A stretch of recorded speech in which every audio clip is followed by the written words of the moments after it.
Hello viewers, welcome to my channel. I am Anjali and today I am continue my topic which is air chapter and the topic is temperature. In my previous video, I am clear a topic which is greenhouse effect and global warming and what is weather and what is climate. In today's classes, I am discuss a topic which is temperature. First question arises from here, what is temperature? So basically temperature is the measure of hotness and coldness of the air. Air के अंदर कितना hotness और coldness मौजूद है उसका major उस वो कितना है वो हमें टेम्परेचर बताता है. टेम्परेचर चेंज होता है. दिन का टेम्परेचर और रात के टेम्परेचर में डिफरेंस देखने को मिल सकता है. दिन का टेम्परेचर जो होता है वो रात का टेम्परेचर दोनों अलग अलग होता है. वहीं अगर मैं बात करूँ सीजन टू सीजन भी टेम्परेचर चेंज होता है. गर्मी के मौसम का टेम्परेचर जो होता है उन महीनों का टेम्परेचर वो अलग होता है और ठंड के मौसम का जो टेम्परेचर होता है वो अलग होता है. अगर मैं बात करूँ तो समर और विंटर के बारे में, तो समर के टाइम टेम्परेचर बहुत हाई रहता है और एज कम्पेयर टू विंटर. ठीक है, तो ये टेम्परेचर का टॉपिक था. अब नेक्स्ट टॉपिक है कि टेम्परेचर्स के डिस्ट्रीब्यूशन में अफेक्ट करता है इंसुलेशन. इंसुलेशन भी एक टॉपिक है. सो temperature basically the temperature not only change day and night but also from season two season. Summer are hotter as compared to winter. Now insolation, an important factor that affect the distribution of temperature is insolation. So insolation एक important factor है जो distribution temperature के distribution को affect करता है. So basically insolation क्या होता है? The incoming solar energy intercepted by the earth is known as insolation. Insolation को अगर मैं बताऊं हिंदी में, तो इंसोलेशन को हिंदी में कहते हैं सूर्यताप या आतपन. इंसुलेशन जो होता है ये एक्चुअली में सोलर रेडिएशन होता है जो किसी एरिया में, पर्टिकुलर एरिया में पड़ता है. सन का जो हीट होता है वो किसी पर्टिकुलर एरिया में पड़ता है, तो वो इंसुलेशन होता है. Basically insolation incoming solar energy intercepted मतलब रोकना होता है. यानी कि अर्थ में जो सन का हीट होता है वो आ रहा है सन के थ्रू, और वो हीट जब अर्थ से वापस नहीं जाता, वो ट्रैप हो जाता है, तो ये इंसुलेशन है. सन का हीट जो होता है वो लाइफ के लिए लाइफ को सस्टेन करने के लिए बहुत इंपॉर्टेंट है और एनर्जी का एक गुड सोर्स है, प्राइमरी सोर्स है एनर्जी का. सो ये इंपॉर्टेंट है. ठीक है, एज वी मूव, अब यहाँ एक इम्पॉर्टेंट टॉपिक है इंसुलेशन में कि इंसुलेशन एक्चुअली जब हम लोग इक्वेटर से पोल तक जाते हैं, जब हम इक्वेटर से मूव करते हैं पोल की तरफ, हमारे 2 पोल्स होते हैं नॉर्थ एंड साउथ पोल, तो जब हम इक्वेटर से पोल्स की तरफ जाएंगे तो उस टाइम इंसुलेशन का जो अमाउंट होता है वो डिक्रीज करता है, और इसी के वजह से टेम्परेचर जो होता है वो पोल्स में कम होता है, और पोल्स जो होते हैं वो बर्फ से ढके हुए होते हैं. क्योंकि आप इक्वेटर से पोल्स की तरफ जाएंगे तो सन का हीट जो होता है, इंसुलेशन जो होता है, सन का हीट वहाँ वो डिक्रीज कर जाता है, टेम्परेचर भी वहाँ कम रहता है. दैट्स वाई वहाँ स्नो जो है वो स्नो से पोल्स जो है वो कवर्ड है. It would become too warm for some crops to grow if the earth temperature rises too high. Earth का टेम्परेचर जैसे जैसे बढ़ता है ये बहुत इफेक्ट करता है अर्थ के अंदर रहने वाले जितने भी नेचुरल या लिविंग ऑर्गेनिज्म है उन सभी में. ठीक है, सो बेसिकली अर्थ का टेम्परेचर बढ़ने से बहुत सारे प्लांटेशन और क्रॉप्स ग्रोइंग जो है वो भी डिस्ट्रॉय हो जाते हैं. As compare to the village temperature in city is much higher. अगर मैं बात करूँ विलेज और सिटी के कंपैरिजन में, तो सिटी का टेम्परेचर ज़्यादा होता है एज कम्पेयर टू विलेज. क्यों? क्योंकि सिटी के अंदर बड़ी बड़ी बिल्डिंग्स होती हैं जिनमें कांच का यूज़ किया जाता है जो हीट को ट्रैप करती हैं, और हीट को ट्रैप करती हैं सन की हीट को, जिसकी वजह से एक तरह से बहुत ज़्यादा हीटेड हो जाता है. सिटी के एरिया जो होता है, आसपास का जो एयर होता है वो बहुत ज़्यादा हीटेड हो जाता है और बहुत गर्म हो जाता है, तो टेम्परेचर एक्चुअली में इंक्रीज करेगा वहाँ का. ठीक है,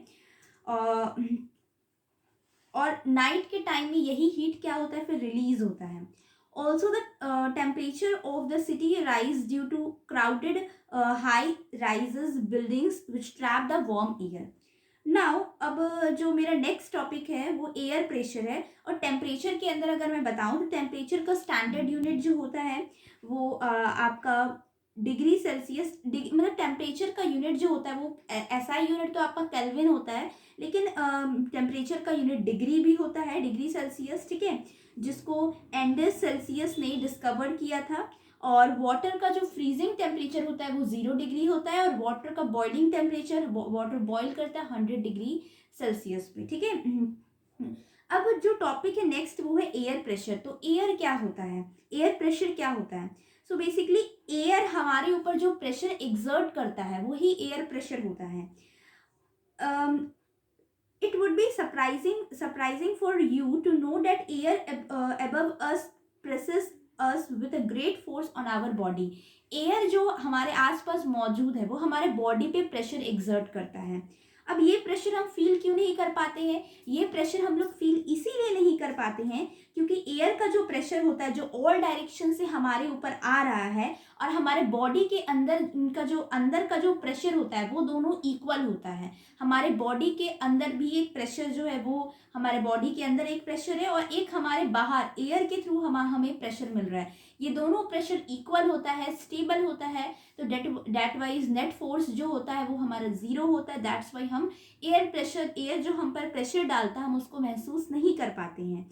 अब यहाँ एयर प्रेशर का अगर मैं डेफिनेशन की बात करूँ तो the pressure exerted by the weight of air on the earth surface is defined as a air pressure. Earth के सरफेस पे एयर के लेयर जो एटमोस्फेयर उसके थ्रू जो प्रेशर पड़ता है वो एयर प्रेशर होता है। प्रेशर जो होता है वो falls rapidly as we go up the layers of the atmosphere. जैसे जैसे हम एटमोस्फेयर में आगे बढ़ते जाएंगे, ऊपर लेयर बाय लेयर एटमोस्फेयर में बढ़ते जाएंगे, उस टाइम वैसे ही वैसे प्रेशर डिक्रीज करते जाता है, वैसे ही वैसे प्रेशर कम होता है, रैपिडली डिक्रीज करता है। मतलब अगर आपका हाइट बढ़ेगा तो प्रेशर डिक्रीज करेगा, ठीक है। Horizontally the distribution of air pressure is influenced by temperature of air at that place.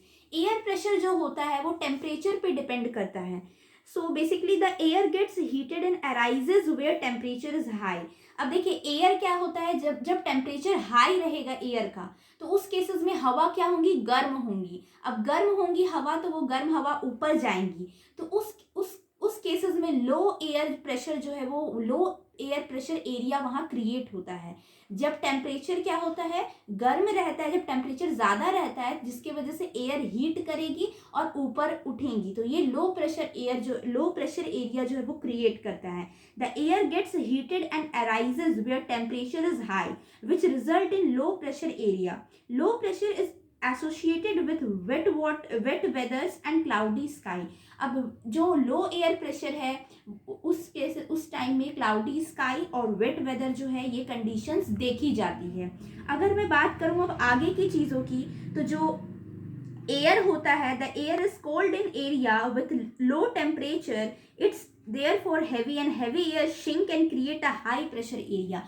अब जब टेम्परेचर हाई रहता है तो उस केसेस में एयर हीट करता है और लो प्रेशर एरिया क्रिएट करता है, लेकिन जब टेम्परेचर लो रहता है तो उस केसेस में हाई एयर प्रेशर जो है वो क्रिएट होता है। यानी कोल्ड एयर, जब एयर बहुत ठंडा रहता है कोल्ड एयर में लो टेम्परेचर की वजह से हैवी एक तरह से एयर प्रेशर जो है वो क्रिएट होता है, जिसको हाई एयर प्रेशर जो है वो क्रिएट होता है।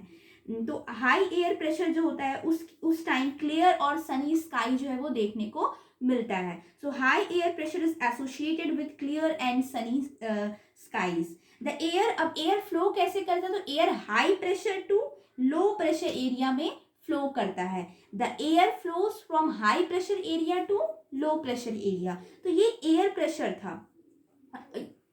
यहाँ तक के टॉपिक से मैंने आपको टेम्परेचर और एयर प्रेशर ये दोनों क्लियर किया है। अगर आपको मेरा वीडियो पसंद आया हो या आपके लिए थोड़ा भी हेल्पफुल रहा हो तो प्लीज़ इसे लाइक शेयर और सब्सक्राइब करें। Thank you for watching my videos.